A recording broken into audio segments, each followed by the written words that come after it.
But I believe that like all creativity and really innovation is play. And that when we can access that within ourselves and look at creativity as truly play and unfettered, that's where the big ideas come from. If you put too many boxes around it, too much of a framework around it, you'll find that the best ideas don't come. Today we are joined by Dete Meserve. Dete is an accomplished creator and producer of movies and award-winning television shows, as well as best-selling and award-winning novelist. As a partner of Wind Dancer Films, she oversees worldwide business and creative properties for the film development, finance, and production company that has generated over $4 billion in revenue from its properties, which includes hit television series Roseanne and Home Improvement, and feature films including What Women Want and Where the Heart Is. Dete is also the author of best-selling and award-winning novels including Good Sam, Perfectly Good Chime, The Good Stranger, and the international bestseller The Space Between. Her first nonfiction book, Random Acts of Kindness, co-written with award-winning journalist Rachel Greco, was published in March of 2019. Dete, welcome to the show. I am so fired up to talk with you today and get to know you better. Thank you for having me. So yeah, welcome. So you just flew in. By the way, we're recording this from Raleigh, and you just flew in. From LA. From LA. That's so awesome. I think you went to bed at 3:30 our time. I did. Have you had some coffee? Not yet. Oh my gosh, that's awesome. Well, so let's start off. Let's go back in history a little bit, and let's kind of start off with like the high school time frame. Like let's go back in time and think about like what were you interested in, in your high school years, your middle school years, your high school years, and where you kind of started to develop your calling and your passion for what you're doing today. So what's really interesting is I was a music geek my whole life. From about the age of 6, I played any instrument I could get my hands on. I sang in the Chicago Children's Choir because I grew up in Chicago. I played a lot of keyboard, a lot of other things, and I really thought that was going to be my path, right? And then in my senior year of high school, I walked into a class that was an elective called Television Production Techniques, and I fell in love. I just fell in love with that whole process. And I was in high school a very long time ago. The cameras are ginormous. The things that you could do in production were very limited. But I just fell in love with that. Ended up going to college and at the University of Evansville here in Indiana. Oh, Purple Aces. Yes, is that right? Purple Aces. I love it. Yes. And walked into the radio station, the student-run radio station, WUEV, and said, that's where I want to be. I have to ask you a quick question about the Purple Aces. Yes. Did you know, I'm not sure when you graduated from there, but did you ever know a Scott Hafner that played I've basketball? heard of him, yes. I think he played when I was there. So I'm dating myself. So he is he's a friend of mine's brother. And he set an all-time record that I think still stands 62 points in a game. Wow. For University of Evansville years ago. Wow. Anyway, sorry, I just had to do a quick No, shout but out. that's really where I got the bug. And I really loved radio, first of all, because I loved the ability to create a world where it was in your imagination, Yes. not the visual. And didn't see myself going into television. I thought, well, television is so limiting because you have to show visual. So I spent like the first decade of my life in radio, mostly public radio. I went out to Los Angeles to be the number 2 at KUSC at the University of Southern California. And then I took a little tiny step in entertainment and just was like, okay, maybe this visual stuff is good. Maybe this is another form of storytelling that I can wrap my head around. And since then, it's been every kind of storytelling that you can imagine. And that's really where, for me, the innovation is like all storytelling isn't just what you watch on TV or what you listen to on the radio. There are more and more ways to tell stories and techniques that we can tell stories with that make this even more exciting than it was back in high school, right? Yeah, so I love that, and I'd love this conversation like as we continue on so when you talk about storytelling and how that marries with innovation, and a lot of people talk about there's a style, right, to producing films, to making film. and where you have what's the style? Like, there's a name for it, I think, but you have the hero and the villain and the hero's journey. The hero's journey, and yes. you've got struggle, and then there's a villain that's introduced, and then you all ultimately get through to triumph. I have to share one fun story as we go through this. When I was a senior in high school, I got introduced to film.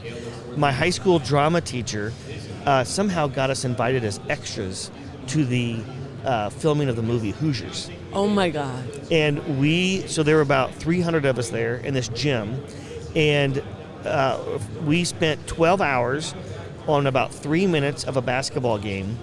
And Gene Hackman was there, Barbara Hershey, and Dennis Hopper, and they would move us around. There was this guy with this big old stack of Polaroids that's just like looking at color of shirts and moving us around the gym, all these different scenes to like kind of match up colors.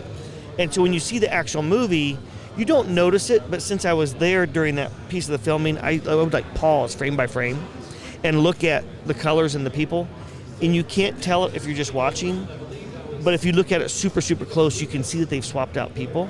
Oh, interesting. And so I just find it fascinating. So as we walk through this discussion and we think about the art of storytelling and how that applies to all these different industries, and then how technology, right, how that has advanced, film, over the years from when you first entered the industry to today. So maybe let's go back to storytelling real quick. So when you are You've written some books. Yes. Now, do you use ghostwriters? Do you write those? No, I write them myself. Every word of them. That is amazing. Like that's an entire. I love that process because unlike film and television, which is hugely collaborative, Yep. It's very much a solo journey. And so after you've been collaborating all day long and listening to all these ideas and trying to figure out which one you're going to move forward with, right, as the showrunner or the executive producer on a show, it's great to just have some time to say, what do I need to say? Yes. What do I want to say? And how can I take those things that I'm thinking about and put them into a story? So when you're thinking about that, and you sit down, blank sheet of paper, maybe metaphorically, yes. right? So how do you tackle so there's something burning inside of you, a deep desire to get a message out. How do you break that down into whether it's an outline or buckets of thought before you actually start to craft the story? That's a really interesting, we have two phrases, we call them pantsers. Those are people who write by the seat of their pants, and people who are planners. And I'm a combination of both. I will plan big parts of the story to understand where it's going and where I want to end up, but a lot of what's in between is the pantser part of that, because that's where inspiration will strike. That's where those ideas, you'd be walking down the street and somebody says something, you're like, oh, that's what that's what their journey really is. So it's a constantly evolving process that you're developing and developing. If you were just to look at this linearly, I don't think you could write a novel or a screenplay. It is a process of getting inspiration that you pull in within a framework. Though I have my next book is coming out in May 20th. It's called The Memory Collectors, and it initially started out as just one scene that I couldn't stop thinking about. And then I was like, there's got to be more story to that, and I just kept working on that as opposed to outlining it. And that's when you can write yourself into a corner, because I needed the structure. So I sort of took all that passion that I was just writing, unbridled the creative play of that, and then said, okay, now the adult in me, the one that knows that, okay, we have to create a structure. Where does this fit in the structure? This doesn't belong. Maybe I'll bring it back. It doesn't belong. But I believe that all creativity and really innovation is play. And that when we can access that within ourselves and look at creativity as truly play and unfettered, that's where the big ideas come from. If you put too many boxes around it, or too much of a framework around it, you'll find that the best ideas don't come. So if an idea comes to you and you're like, I don't have the framework for it, keep it, because it's going to be something, and you can add that framework later, but that inspiration, it's golden, and you can't take it for granted. So there was a NASA study that they did in the 60s, and they studied this, a group of kids, and they've replicated this, as I understand it, millions of times. but they started measuring. They wanted to find creative genius, and for self-serving reasons, to recruit them into NASA someday. Sure. They started measuring whatever their study was. They kept it consistent throughout the life of these kids. At kindergarten, 98% scored as creative genius. 5 years later, it was like 12%. By the time they were 25, it was 2%. How can we as adults, like it seems like our system is kind of set up to knock the creative genius out of us, right? 100%. How can we as adults, so folks that are listening to the show are presumably probably 21 or older, how can we as adults get our kid creative genius back, right? Shed this baggage that we've developed over the years of being told this is the way something has to be, or all lined up in rows to be taught something, kind of forced down our throats. How can we get that creative genius back? That is a really, really important question, particularly in my industry. And just as a side note, I just finished and delivered to Apple TV Plus a series for kids that is entirely about imagination. So your question really resonates with me because I've spent 2 years making this animated series, and it's all in the point of view of a 4-year-old who imagines everything. Yeah. If you go back to your 4-year-old self, yes, there are so many things that we found that changed us as we're making the show. Yeah. One of them was something I just mentioned, which is play. So we would play. I mean, I was the person that brought like the squeaky toy hammer into a mix session. So literally play. Play. Yes. And you'll find that if you are playing, other people will join into the play. Yes. And guess what comes out of that? Joy. Joy. And then joy opens up that lockdown adult part of you of like, hey, we're just having fun. And then crazy ideas in joy and relaxation. And I say crazy, good, inspiring, uplifting, different ideas come because you're relaxed about it. When I'm working with people, especially in a show about imagination and about using your imagination, one of the things for me was, like, don't write for what other people are going to say. You have to shut that out of your head. Even your internal critic, the adult in you, you have to tell them, and I do this on a regular basis for me, is there is an adult in me. Unfortunately, it's a responsible person that people can give money to and go make shows, right? And I'm like, right now, you need to sit in the back seat. I got this. I'm driving this car, and we're going to have fun, and we're going to see where it goes, and we're not going to be afraid of making mistakes, and we're going to play, and we're going to try things that don't necessarily are going to pan out, and or other people may say, what are they doing? And we're going to keep forging through, and then you, adults, will be able to come into the front seat with me and talk to me and help me get this on the right track to get it to where it needs to go. But that creative inspiration has to come from a place of freedom, yes, and joy and a lot of play, and really trying to create whatever that play is. For that particular show, I invited all the people who worked on it, and yes, we all had to do a craft. I will tell you a little bit about the show. Hopefully Apple doesn't strike me with lightning for talking about a show that hasn't been announced. But there's a bunny rabbit that's a main character, and we all had to make, with our hands, a bunny rabbit hat. And we had to sit around the fire and talk. And with the bunny rabbit hats on? Yes. Yeah, and people who were very serious and had very serious jobs at the network and then on my show all became kids. Yeah. People were doing rabbit imitations, and then that led to other things, and you start to realize we're all just really kids hiding behind adultpreneurs. Yes. And underneath that is this real urge to be playful and real, and as you were talking about with me earlier, a little bit vulnerable, right? Yes. And that was an amazing night. People are still like, could we do that again? And I was like, I remember you complaining that you weren't good at crafts and you didn't want to have to make the rabbit ears, but now you want to do that, right? Because you broke through that.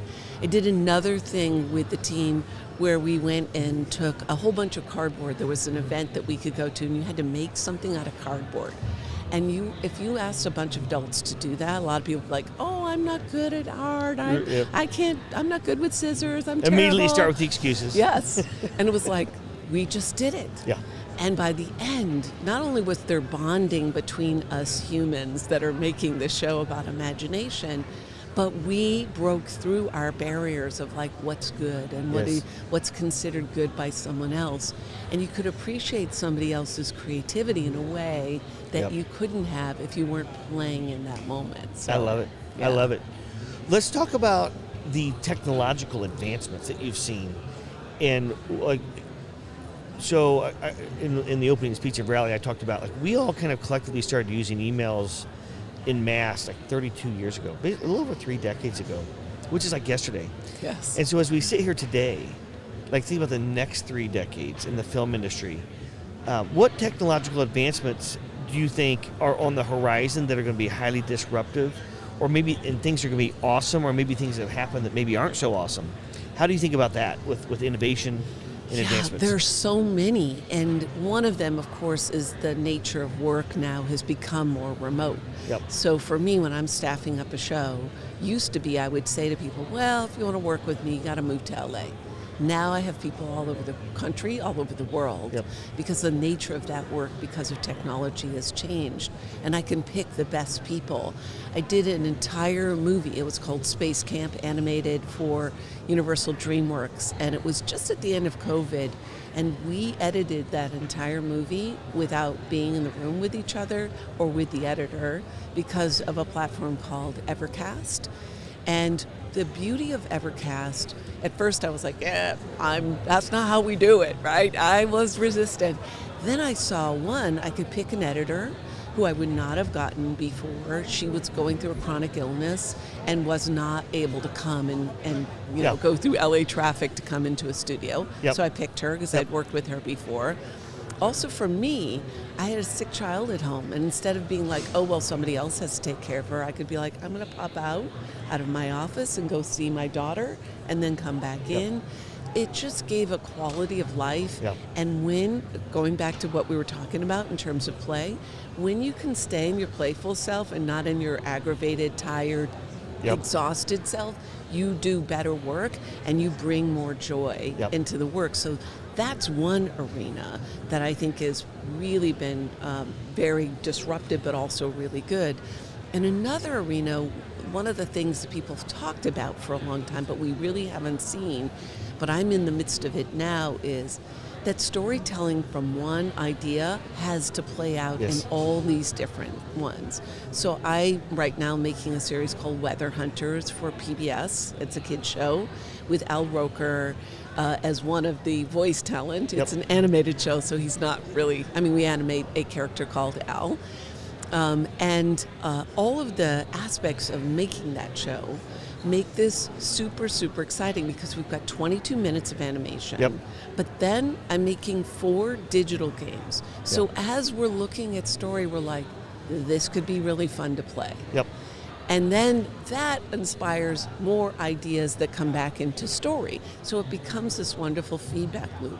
Then we're like, oh, we're going to take some of these and do them as books because we want kids to experience lightning or thunder in a book level. But what could we do with that? Could we do sounds? Can we make a book with sounds so that kids can understand, like, there's a difference between the time you see the lightning and you hear the thunder, to play with that. So all these creative ideas start to come through, and then part of the deliverable from PBS is they've asked us to think about, well, how are you going to engage with your audience on YouTube? And an ordinary, regular producer's like, I make this movie and I deliver it and I'm done. And we've really spent a lot of time. Who's on YouTube? How are they using it? Are we talking to parents? What can we take of what we're doing here? Not to reuse it, but to rethink that storytelling. Now, we're on a podcast together. We're in discussions about how do we do this for kids in a podcast setting, because maybe they're in the car with mom and dad and they want to do that. So all these different ways and these different platforms make it exciting to be a producer now, because all this central idea can get to be used in so many different ways. And then you can see the results of that because one feeds the other in terms of audience. And one feeds the other in terms of creativity. Because that podcast idea, you're like, wait a second, why are we not doing that as an episode? Right. And then you're like, can we have a season 2? Because we have like 20 new ideas that came out of working in all these different sectors. I love it, Dete. Well, that's been amazing. Storytelling, the advancements in film production and how we go about that, how we reach new audiences. You are a fearless leader in the industry. Thank you. And I could not be more honored to have you on the show. Thank you so much. Thank you for having me. This is a blast. Absolutely.